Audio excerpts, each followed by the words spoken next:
Bismillah ar-Rahman ar-Rahim, toujours dans la collection Un hadith, une vidéo. Nous sommes dans le hadith numéro 7 aujourd'hui. On a toujours Sahih Muslim, d'accord, en arabe. Et nous avons ici Sahih Muslim en français. D'accord. Nous allons parler du chapitre concernant le sperme. Hukm Bab Hukm al-Mani. Le chapitre, le jugement concernant le sperme. Bon, vous savez que toute personne qui a un écoulement de sperme, elle doit refaire les grandes ablutions parce qu'elle est impure. Donc elle doit se relaver. D'accord. Bon. Ici, nous avons un hadith, je vais le lire ici parce que les gens, il y a des fourbes qui me disent ouais, mais l'édition que t'as là, ici, elle est pas bonne et tout. C'est des fourbes, c'est des menteurs. Wallah, ils mentent. Parce que le hadith en arabe, c'est toujours le même.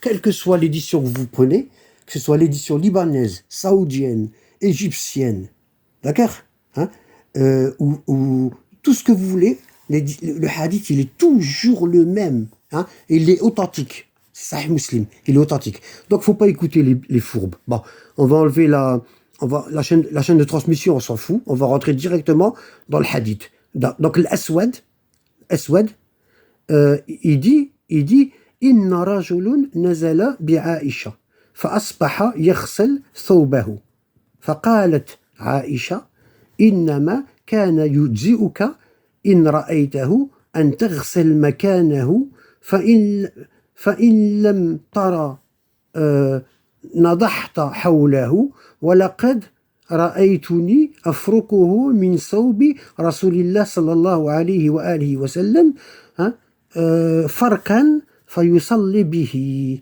Alors qu'est-ce que ça veut dire? Un homme est descendu chez Aïcha, qui avait, je vous répète, une pièce. Les maisons des femmes du prophète, elles avaient qu'une pièce, d'accord, qui, le voyant laver son habit, parce qu'il y avait du sperme, d'accord, hein, elle lui dit pourquoi tu laves tout le vêtement? Il fallait pas laver tout le vêtement, tu aurais dû laver que l'emplacement où il y avait du sperme, d'accord, hein, tu cherches l'endroit où il y a du sperme et tu le laves, d'accord, sinon tu devrais, hein, laver tout autour, d'accord, de la tache de sperme. Elle dit, je faisais exactement ça en frottant le sperme, d'accord, je faisais exactement ça sur le vêtement du prophète et il priait dessus, d'accord. Donc elle lui dit de pas laver son vêtement, elle lui dit de gratter que l'endroit où il y a du sperme. Bon, la question que je pose, qu'est-ce qui fait un homme chez Aïcha? Qu'est-ce qu'un homme fait chez Aïcha? Ça s'est passé après la mort du prophète, je vous le rappelle, d'accord, parce que l'Aswad, d'accord, c'est un tabi'i. Bon, ça s'est passé après la mort du prophète. Qu'est-ce qui fait un homme chez Aïcha, d'accord? Bon, ici, si on va dans Surat al-Ahzab, les coalisés, Surat 33 dans le Coran, d'accord, Allah il dit, ô femmes du prophète, vous n'êtes comparables à aucune autre femme. Si vous êtes pieuses, ne soyez pas trop complaisantes dans votre langage, afin que celui dont le cœur est malade, l'hypocrite, ne vous convoite pas. D'accord? Et tenez un langage décent. Bon. Et juste avant, Allah il dit, dans le verset 30, sourate 33, Allah il dit, ô prophète, ô femmes du prophète, regardez, ô femmes du prophète, celle d'entre vous qui commettra une turpitude, d'accord, fahisha, d'accord, prouvez, le châtiment lui sera doublé par 2 fois, et ceci est facile pour Allah. Ça veut dire, si une des femmes du prophète, elle commet une faute, elle sera punie doublement, 2 fois plus qu'une femme normale. D'accord? Pourquoi? Parce que la femme du prophète, elle a le meilleur exemple chez elle, elle a le prophète. D'accord? Donc, ceux qui disent que le mariage il rend pur, hein, c'est du blabla. D'ailleurs, c'est pour ça qu'elle divorce. C'est pas parce qu'une femme bien, elle va épouser un homme mauvais, hein, que l'homme mauvais va devenir bien grâce au mariage. Le mariage ne lave pas le comportement. D'accord? Ne lave pas le caractère et le comportement. D'accord? C'est pas parce qu'un homme bien, il va se marier avec une femme mauvaise, que cette femme-là, elle va devenir bien. Vous allez me dire, ouais, mais pourquoi le prophète a épousé Aïcha? Pour nous éprouver. Allah subhanahu wa ta'ala, il a dit au prophète d'épouser Aïcha pour nous éprouver, pour voir si on allait la suivre, Hein? Je veux venir, le hadith, il existe, il est ici. Il est dans Sahih Muslim. Allah a voulu vous éprouver pour voir qui vous allez suivre, Aïcha ou Allah. D'accord? C'est pour ça. D'accord? Bon. Ici,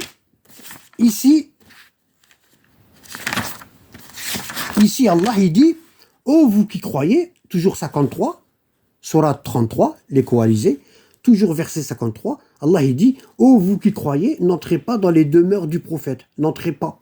Qu'est-ce qui fait l'homme chez Aïcha? Un homme est descendu, c'est Aïcha. Qu'est-ce qu'il fait chez elle après la mort du prophète? Hein? Salama, l'autre épouse du prophète, elle faisait rentrer aucun homme, elle l'a dit. Elle a dit à Aïcha, moi, il n'y a aucun homme qui rentre chez moi. Et ça, c'est le chapitre de l'allaitement de l'adulte. D'accord? Bon. Il dit, oh, vous qui croyez, n'entrez pas dans les demeures du prophète. N'entrez pas chez les femmes du prophète. Il parle aux hommes. C'est interdit. Et si vous leur demandez aux femmes du prophète quelques objets, demandez-le derrière un rideau. Bon, derrière un rideau. Comment elle a vu Aïcha que l'homme est en train de laver son vêtement? D'accord? Et comment elle a discuté avec lui? D'accord? Bon, derrière un rideau.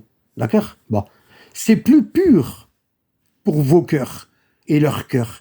Si vous ne devez pas faire de la peine au messager d'Allah, ni jamais vous marier avec ses épouses après lui. Ce serait auprès d'Allah un énorme péché. Déjà, qu'est-ce qui fait l'homme chez Aïcha? Pourquoi elle lui adresse la parole? Et il n'y a pas que ça. Imaginez-vous, est-ce que vous voudriez que votre fille, votre sœur, votre femme, d'accord, ou votre mère, elle parle à un homme de choses sur le sperme? Est-ce que vous accepteriez ça?